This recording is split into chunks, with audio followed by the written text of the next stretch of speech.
बिस्मिल्लाहिर्रहमानिर्रहीम। अस्सलाम वालेकुम वरहमतुल्लाहि वबरकातुहू। मनाहिल इस्लामिक अपडेट्स में खुश आमदीद।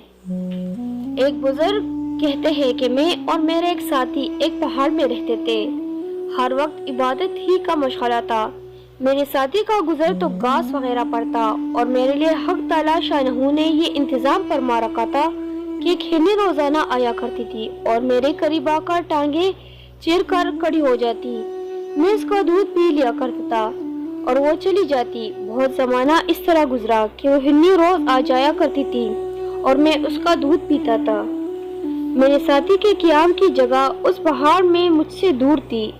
एक दिन वो मेरे पास आया और कहने लगा कि काफिला यहाँ करीब आकर ठहरा है, चलो काफिले वालों के पास चले, वहाँ शायद कुछ दूध और इसके अलावा कुछ खाने की चीजें मैसर आ जाए। मैंने अव्वल तो बहुत इनकार किया, लेकिन जब उसने बहुत इसरार किया तो मैं भी इसके साथ हो लिया। हम दोनों काफिले में पहुंचे। इन लोगों ने हमें खाना खिलाया। हम खाने से फारिग होकर अपनी जगह वापस आ गए।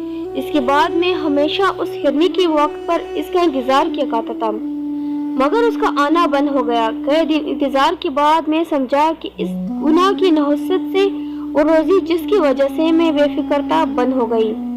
सहाबे रोज कहते हैं कि बज़ाहिर तीन चीजें इसमें गुनाह की थी। एक, जिस तवक्कुल को एहतियार कर रखा था इसको छोड़ा। दूसरा, तमा की और इस रोजी पर कनात ना की जिसकी वजह से बेफिक्री थी।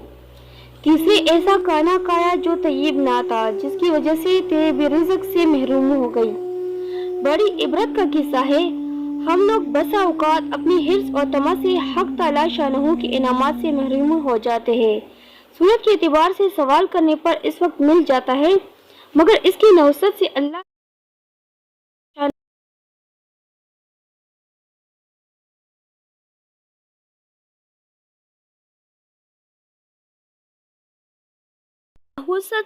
अल्लाह जल्ला शानहू की इस इनामी से महरूम हो जाती है जो बेतलब और बेमिन्नत मिलता है। वीडियो अच्छी लगे तो चैनल को सब्सक्राइब ज़रूर कीजिए। शुक्रिया।